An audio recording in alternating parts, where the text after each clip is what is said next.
இரவில் ஏன் பல் துலக்க வேண்டும், அதனால் என்ன பயன் கிடைக்கும் என்பது பற்றி நாம் இந்த வீடியோவில் பார்க்கலாம். முகத்தின் முக்கிய அம்சங்களில் ஒன்றான பற்கள் பாதிக்கப்பட்டால் பல்வேறு நோய்கள் நம்மை தாக்கத் தொடங்கும். பற்களின் ஆரோக்கியத்தை காத்தால் உடலின் ஆரோக்கியத்தையே பாதுகாக்கலாம் என்கின்றனர் மருத்துவர்கள். இரவில் படுக்கும் முன் பற்களை துலக்குவதால் வாயில் பாக்டீரியாக்களின் பெருக்கம் தடுக்கப்படுவதோடு பற்கள் சொத்தையாகும் அபாயமும் குறையும். மேலும் தினமும் இருவேளை பல் துலக்குவது இதயத்தையும் பாதுகாக்கும் என கூறுகிறார்கள் இதய நல மருத்துவர்கள். இரவில் உணவு உண்ட அரை மணி நேரம் கழித்தே பல் துலக்க வேண்டும். பல் துலக்குவதற்கு குறைந்தது 2 நிமிடங்களாவது செலவழிக்க வேண்டும். இப்படி நாளொன்றுக்கு 2 முறை பல் துலக்குவது நல்ல உடல் ஆரோக்கியத்திற்கு வித்திடும். இரவில் பல் துலக்குவதன் மூலம் பாக்டீரியா கிருமிகள் பெருகுவது தடுக்கப்படும். மேலும் உணவு துணுக்குகள் பற்களில் சிக்குண்டு அழுகி நாற்றமடிக்காமல் இருக்கவும் வாயில் அமிலம் சுரப்பதை தடுக்கவும் பல் துலக்குவது முக்கியம்.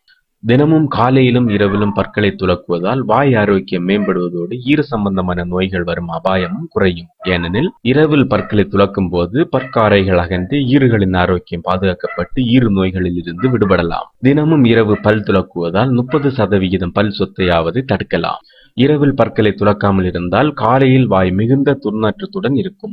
இவை அனைத்திற்கும் உண்ட உணவுகள் பற்களின் இடுக்குகளில் தங்கி பாக்டீரியாக்களின் பெருக்கம் அதிகரித்திருப்பதுதான் காரணம். எனவே தவறாமல் பற்களை துலக்குங்கள். பெற்றோர்கள் தங்கள் குழந்தைகளை இரவிலும் பல் துலக்க வைப்பதன் மூலம் குழந்தைகளுக்கு ஏற்படும் பல் சம்பந்தமான நோய்களை மிகப்பெரிய அளவில் தடுக்கலாம். வாய் ஆரோக்கியம் இதய ஆரோக்கியத்துடன் தொடர்பு கொண்டது. ஒருவரது வாய் ஆரோக்கியமாக இல்லாவிட்டால் பாக்டீரியாக்கள் இரத்த நாளங்களில் நுழைந்து தமனிகளை பாதிக்கும். இதன் முடிவாக இதய நோயின் அபாயமும் அதிகரிக்கும். இரவு சாப்பிட்ட பின் 30 நிமிடங்கள் தாண்டி பல் துலக்க வேண்டும். ஏனென்றால் நாம் சாப்பிடும் உணவில் உள்ள அமிலம் பல்லின் எனாமல் பகுதியை சற்று மிருதுவாக மாற்றியிருக்கும். இதனால் பல்லின் எனாமல் அதிகமாக தேயக்கூடும். மேலும் வீடியோக்களுக்கு சேனலை சப்ஸ்கிரைப் செய்யுங்கள்.